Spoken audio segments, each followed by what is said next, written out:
All right, I got cut off because my computer ran out of memory from recording the videos. So what we're going to do now is continue on. So for the next part, the second program code segment must show where your program is being called, or sorry, where the student, or the procedure is being called. So the procedure is going to be called. What that means is where the procedure is used. So my answer for this is going to be, okay, it's being used when we specify to use it right here. So let's see. I'll grab the whole event listener in line 78. And maybe I can highlight this. I'm not sure if this will work. Okay. Then provide a written response that does both of the following. Describes in general what the identified procedure does and how it contributes to the overall functionality of the program.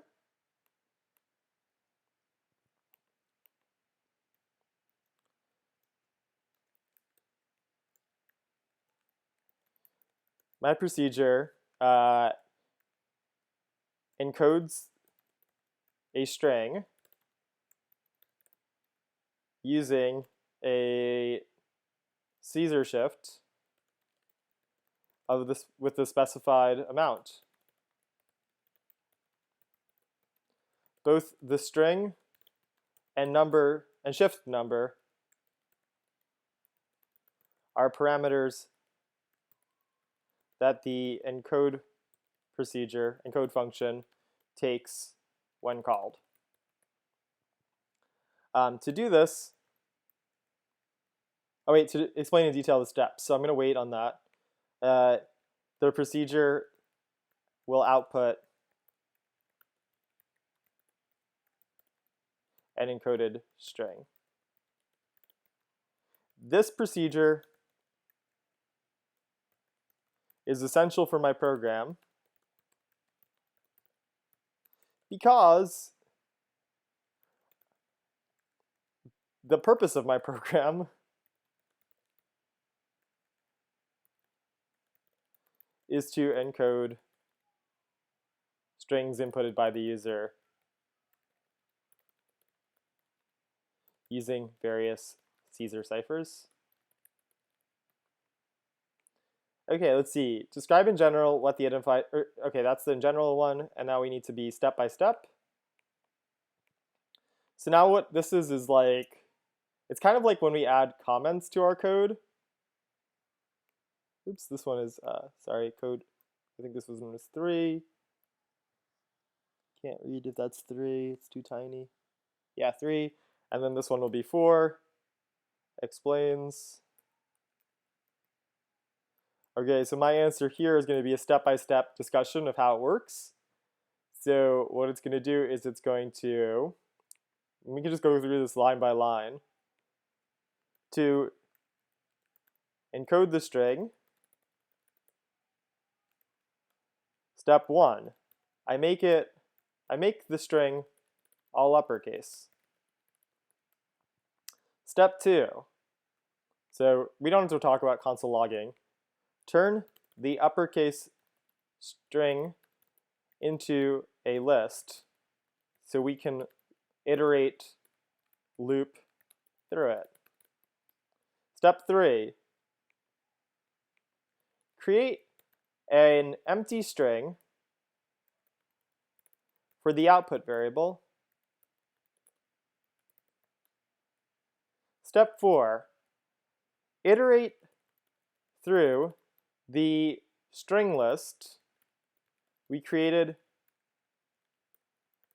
in step 2 so that for each character we check if it is a letter or not. If it is a letter,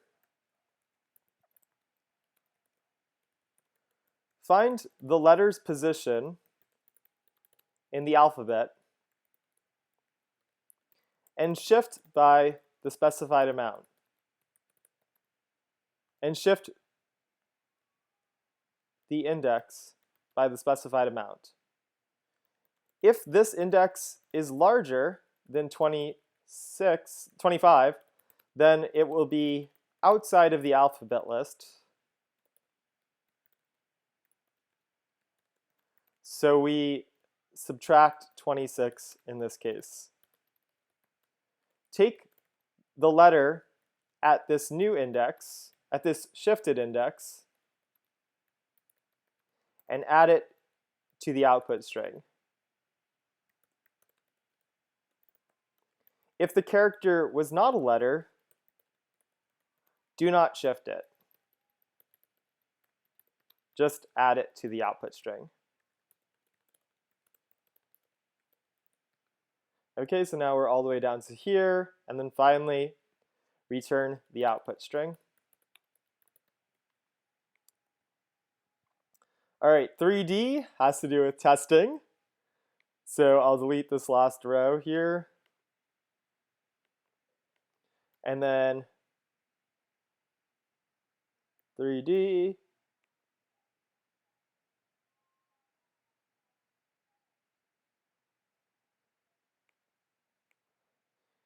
Describes two calls to the procedure identified in written response. Each call must pass a different arguments that cause a different segment of code in the algorithm to run. Okay, so we need to specify two different calls. So for me, my two different calls with two different parameters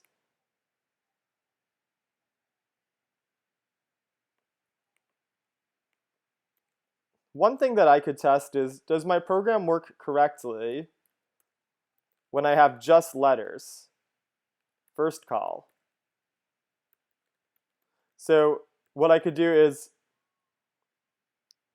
a first call would be like this with just letters. And we could say shift with 3. So encode carry with a shift of 3 would be the first call. A second call could be encode. Maybe this one has symbols in it. And maybe it's all symbols.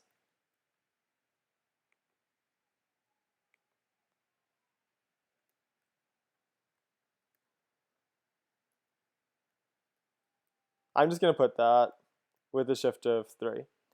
So what I'm testing here is, does my code in two different branches, because this is important, it's supposed to cause different segments of code to run. This one will cause the letter part of the if statement, which is here, if the alphabet includes the character.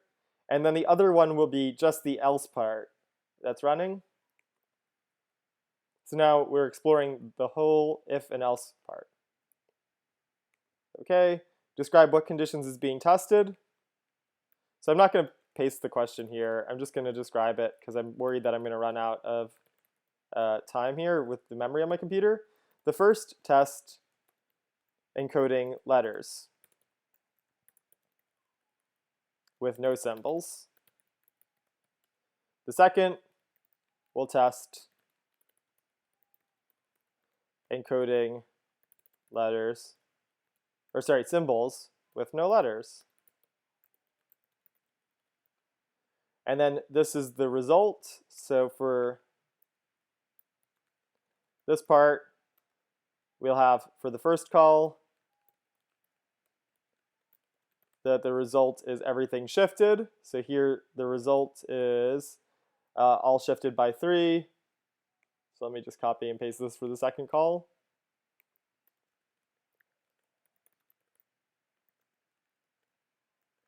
Nothing changes.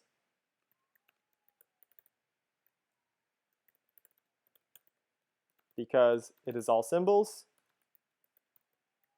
And then for this one here, first call, which was carry, we get fdub, which is all of the letters are shifted appropriately. So we've tested out two branches of the code, what happens with characters and what happens with symbols, and they both work properly. So we can be guaranteed that our program can handle these kinds of inputs. All right, guys, so this is the completed written work here. you can see that this will take a little bit of time to do, but if you're careful in choosing your topic, you'll have a list, which will, you'll have an overall purpose with input and output. You'll have a list that allows your program to work with data easily, and you'll have a procedure that you've created that involves iteration, loops, sequencing, a step-by-step process, and selection, where parts of the code will run depending on what type of input we have. And then if you have correctly developed your procedure, you will have a test or two different test calls that will work properly. Sorry, my voice got funny there at the end because I had a hiccup. All right, good luck, guys.